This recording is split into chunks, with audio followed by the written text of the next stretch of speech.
11 of us flew into Geneva Airport in the last week of March 2024 for our annual boarding and skiing holiday. We then had a well lubricated 3-hour bus transfer down to our digs for the week, which were the Chalet Eleanor in Meribel. This is a catered chalet which we hired through the Chalet Company. We woke up to sunshine on our first morning and a light dusting of fresh snow. We were picked up by the minibus and had decided to be dropped off at the golf chairlift in the Meribel village area. My son Denny was on a chairlift with a snowboard for the very first time, and I thought it would be nice to record the moment for posterity. I still find getting off the chairs to be a little tricky at times, and thankfully Denny didn't disappoint my expectations. Initially I accepted a 150cm snowboard, but decided after the first day that it was too short and had it swapped out for a really nice Salomon Super 8 154 freeride board, which I was really happy with. I seemed to be fine on my toe edge the first day, but felt like I was losing the heel edge, and the 154 solved the issue. Some people say that an extra inch and a half makes a hell of a difference, but who would want to be 5 foot 8 and a half? I thought I'd start this video by introducing everyone and showing a few wee clips. Meet George. The big chap is a pretty quick skier who quite enjoys a wee wander off piste. George had picked himself up a new GoPro recently and managed to capture some good footage for this video. We're a mix of 4 boarders and 7 skiers on this holiday. I've tried to identify some of the runs through the video to give you an idea of where we were.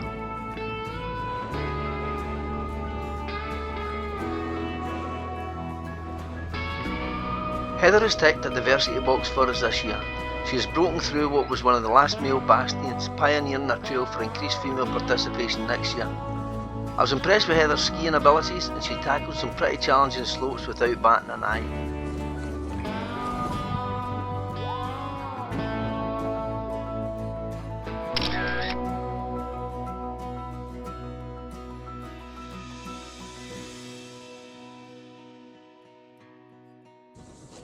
This is Denny's first snowboarding holiday, and he hadn't had a chance to get much practice in beforehand, so it was all very new to him. I think he might have been a little disappointed at the rate of improvement he made, but I tried to explain to him that we had all been there, and we'd been through his pain when we were learning.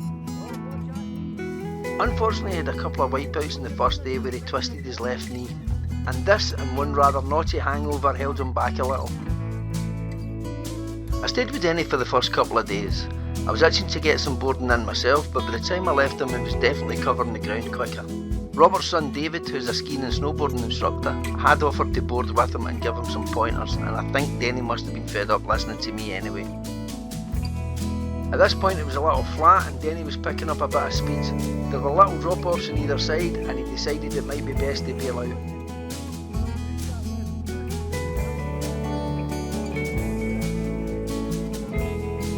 The Three Vallees is the largest ski area in the world. It has 335 runs, the longest of which is 12 kilometres long, and the highest peak is at 3,240 metres. On doing a little bit of research into Meribel before we went, I was pleasantly surprised to discover that the resort had been the vision of a Scotsman, Major Peter Lindsay, who began creating it in the late 1930s.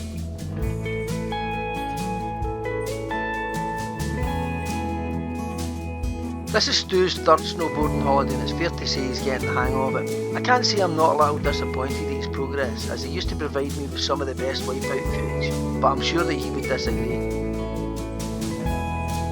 Thankfully he seems to have taken my advice and given up on the no-look turns, which cost him a couple of broken ribs in the past.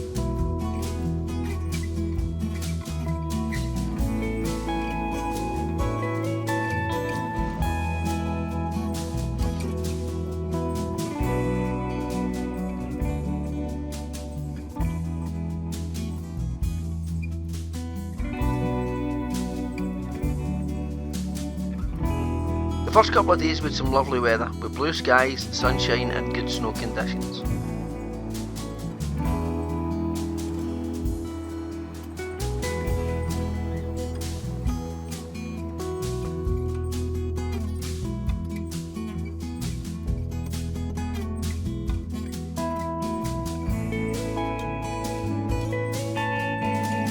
Chalet Eleanor was a fantastic base for our week's holiday. As part of our package from the Chalet Company, we were provided with a cooked breakfast, afternoon tea, a 4-course evening meal and free beer and wine for the duration of our holiday. My preferred après is always straight off the slopes and into the pub for a few beers, but these afternoon treats were always waiting for us on our return to the digs and helped to tide us over until our 4-course evening meal. The catered chalet option really is the next level in decadence. We were looked after fantastically well by Lucy and Cece, and I'm really not sure if I'm ready to go back to slumming it in a hotel or an apartment again. We also had access to a minibus which shuttled us to the slopes in the morning and back from the pub to the chalet after our post-ski couple of beers. I could honestly get used to this.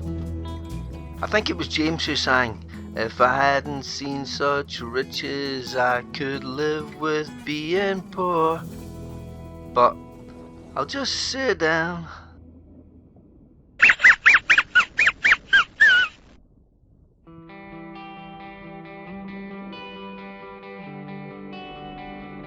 It was nice to be sliding down a mountain again with Mike, as he hasn't been out on the bike for a while.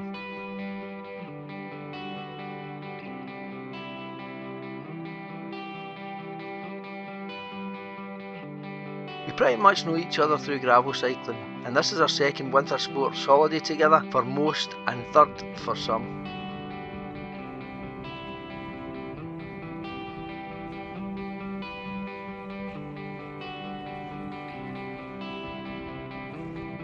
This year was the first time that I've skied with Alan and Heather.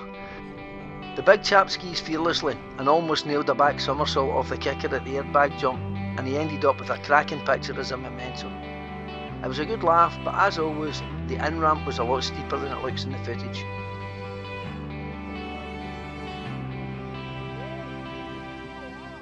Big Al seemed to really enjoy the skiing, but I got the feeling somehow that he was missing his bike.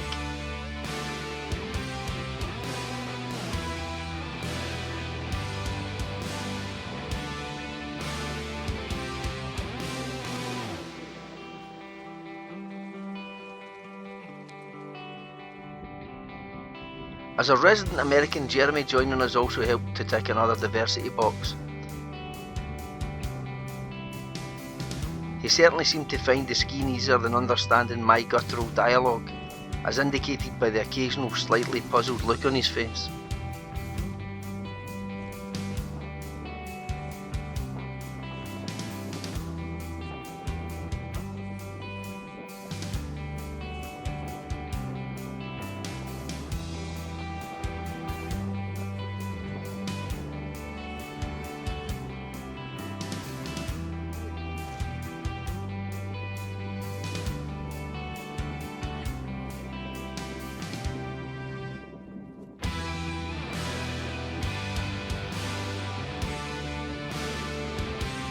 This is Peter the Giant.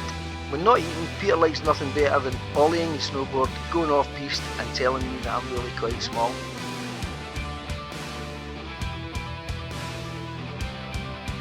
Peter and I also seem to enjoy crashing into each other, and this would appear to be becoming a thing.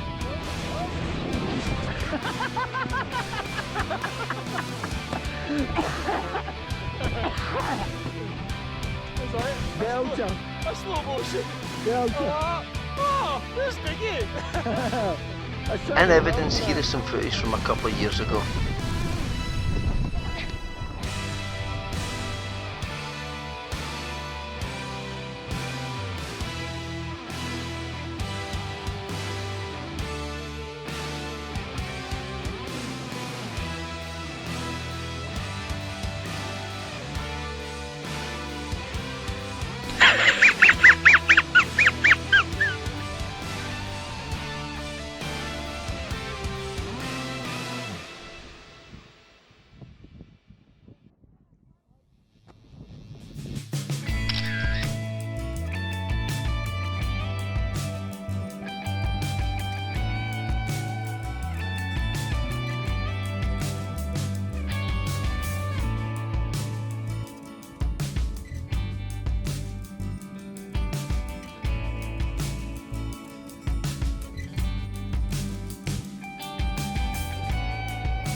George Sr. is the elder statesman of the party, but you'd never guess it. The big man never misses a beat and fairly cracks on the skis. George is usually one half of a double act, but unfortunately Robert, the Jack to George's Victor, couldn't make it this year. Although not with us, we were all thinking of him, and I'd like to thank Robert for organising everything for us, which went like clockwork until we got to Geneva Airport on the way home, which was a bit of a riot. I'd also like to thank Alex, David and the Chalet Company staff, who were all different class. This is Jamie, who is Denny's mate. He was very self-deprecating about his skiing abilities when asked before we went, and he was a good bit better than the skis than they had let on. Both him and Denny are going on a skiing stag do next year, and I'm sure they'll both have benefited from getting this week under their belt.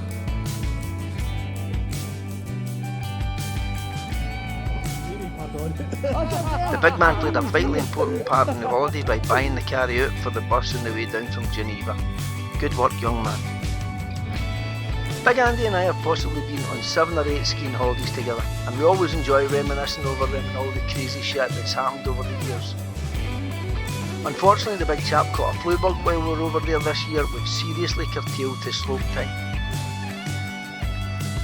He's had more than his fair share of bad luck on these holidays on occasion, but I've rarely witnessed the big man looking happier than when he has a peace map in his hand, unless that's replaced by a pint or a brandy and coke, obviously.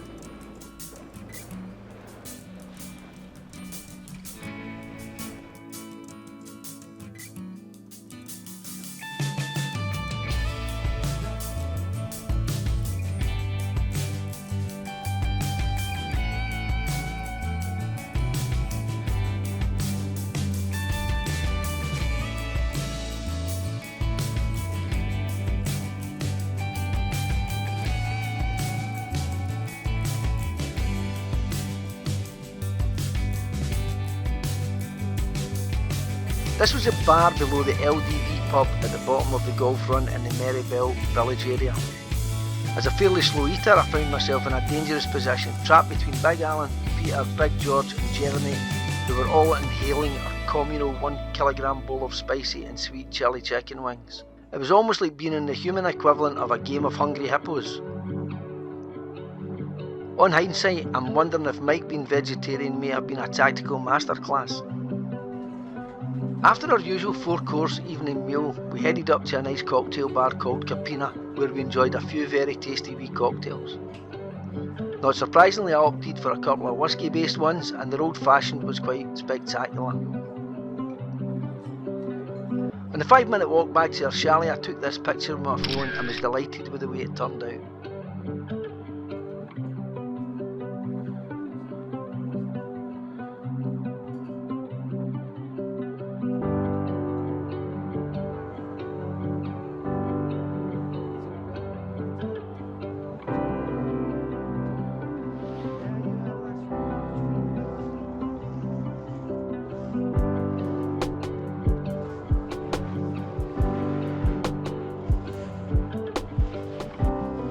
On the 5th day we headed over towards Courchevel. The light was very flat and it was snowing quite heavily, which conspired for terrible visibility. Given the conditions, we had opted to leave the chalet an hour or so later than usual, but the light was still very poor, so we stopped in a restaurant for a hot chocolate to see if it would lift. When we came out the cafe, the powder was like velvet underfoot, and it was beautiful boarding through the trees down this little run, which I think is called Low Zest, and then ran into Lake Leaps.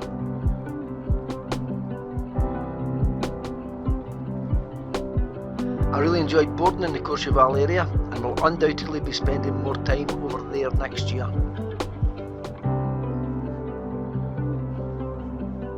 It was still snowing quite heavily and the underboard conditions were perfect.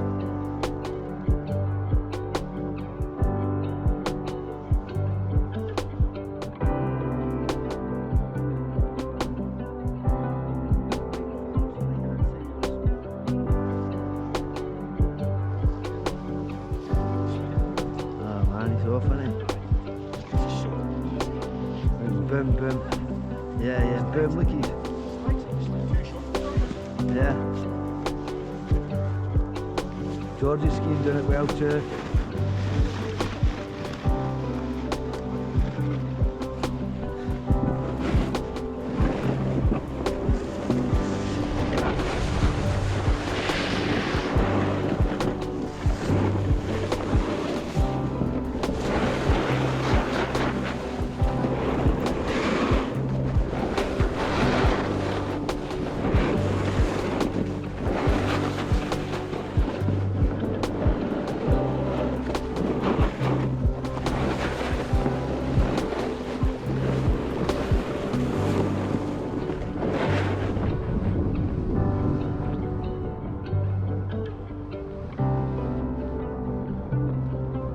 the lads decided to take themselves off into the depths of the woods for a wee bit of exploring. This area was probably my favourite out of everywhere we boarded. I think the conditions just made it all look so atmospheric and dramatic, and it more than justified their decision to make an effort to get out in the morning when many people would have chosen not to. I think that was confirmed by how quiet the slopes were.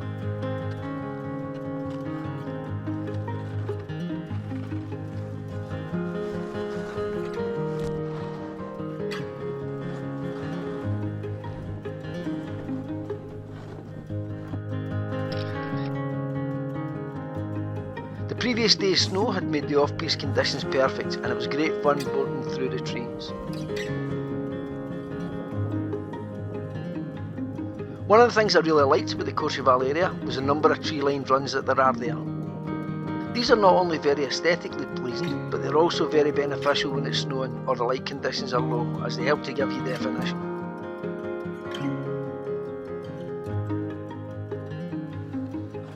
Last year I struggled a bit for footage of our skiing buddies, but this year I've managed to get clips from Peter, George and Alan, so thanks to the guys for sharing their files. We eventually made our way over to the west side of Courchevel. The group had been over here a couple of days earlier in the week, and Jeremy led us down a fantastic run called Rocher. This red run was quite beautiful, and the conditions almost make the footage look monochromatic. It is fed by two chairlifts called Chalet and Signal.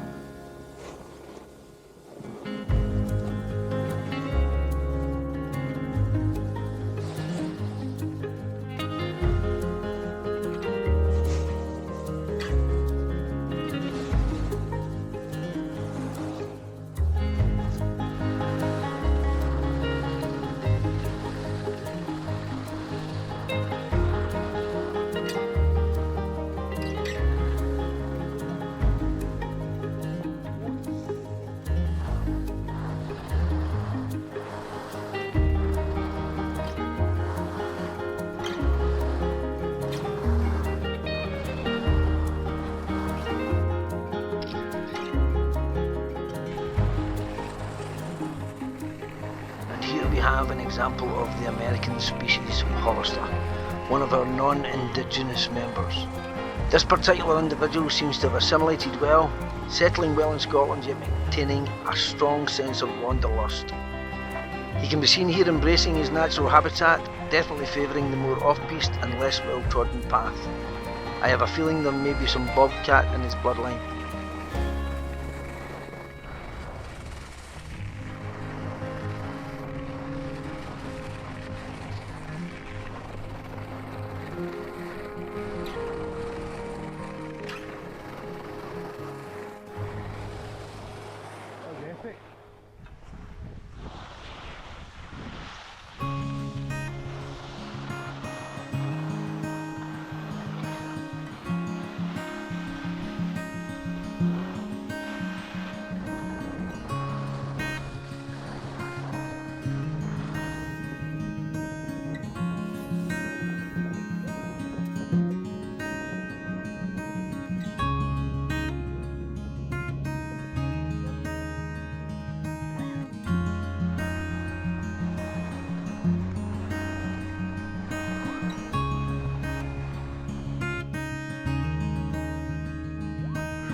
Jeremy was supposed to have joined us last year in Madonna di Campiglio, but failed a late fitness test with a torn meniscus in his knee. Indications would suggest that that knee has fully recovered.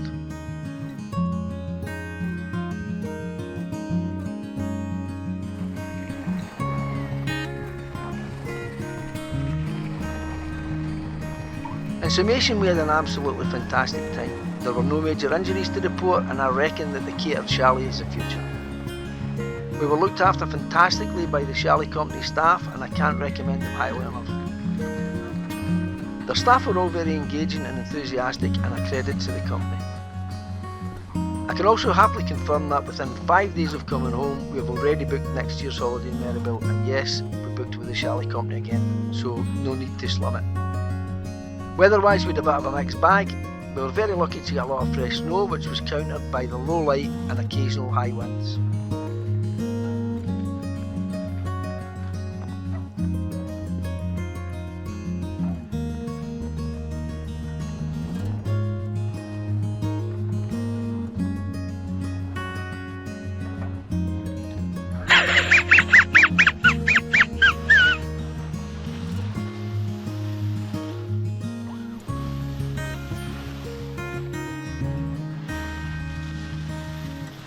was a little bit disappointed with the wind conditions again this year and didn't really have a chance to get the drone up when we were boarding. I'd also intended to get up to Vallees, but between the winds, the visibility and teaching Jenny, I never quite made it. We did spend a fair bit of our time in Meribel and Courchevel this year and managed to make it down to Le Menuire one day, but the snow was very soft and mottled.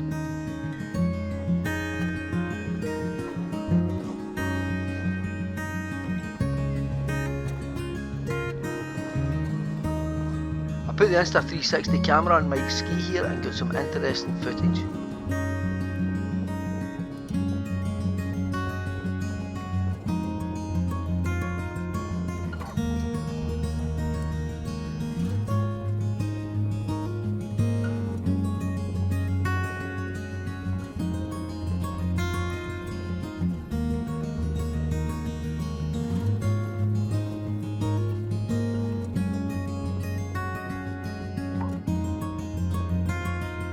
This lap and run in Meribel was one that we frequented quite a bit.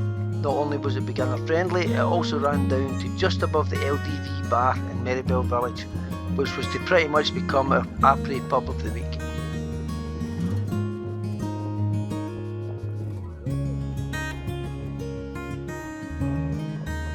This wee run down to the pub was a nice way to finish the day.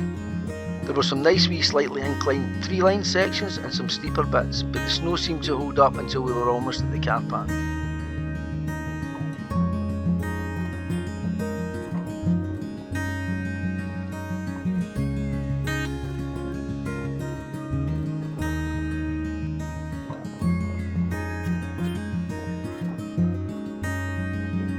Regardless of where you go, you always find the dreaded flat spots or cat tracks, which are the bane of a snowboarder's life. Thankfully our skiing mates would quite often in hand with a helpful Madison style pole pull to get us moving again.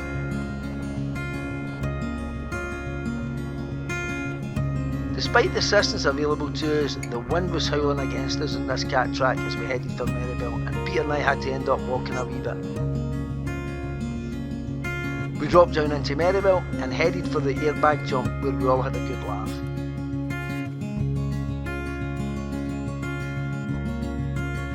Due to the very strong winds, a lot of the lifts had been closed.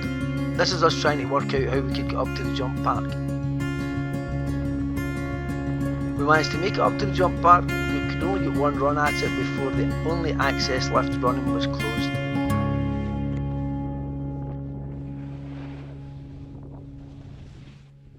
As we headed over to the chair at the base of Meribel Motorette to make our way up to the Meribel jump park, we could smell barbecued sausages. I've included the footage from the park throughout the video. After the park we made a beeline for the source of the smoke and the fantastic smell. We weren't disappointed, the rolls were fantastic with a couple of big sausages on half a French baguette. I know for a fact that Peter and Alan had at least 2 each and possibly went on to start a third. Alan had quickly become one of their best customers as he had done all the ordering, and every time they get some more ready the French dude would shout out, "Scottish!" Scottish became a bit of a catchphrase, along with "No worries," which was the favourite expression of all the Kiwis working for the Chalet Company. Here is an indication of how strong the wind was getting. It was almost reminiscent of some of the days we've spent skiing in Scotland. In the middle of the screen here you can actually see somebody being blown off their feet.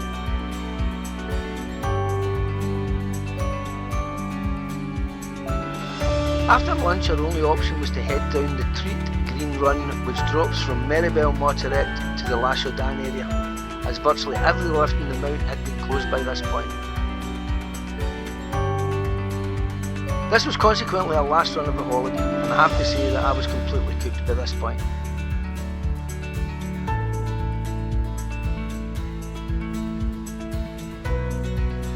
Ever the gentleman, Peter the Giant offered to carry my board the last 200 metres, and I gratefully accepted his generosity, as I was absolutely burst, but it was nothing that a couple of beers couldn't fix.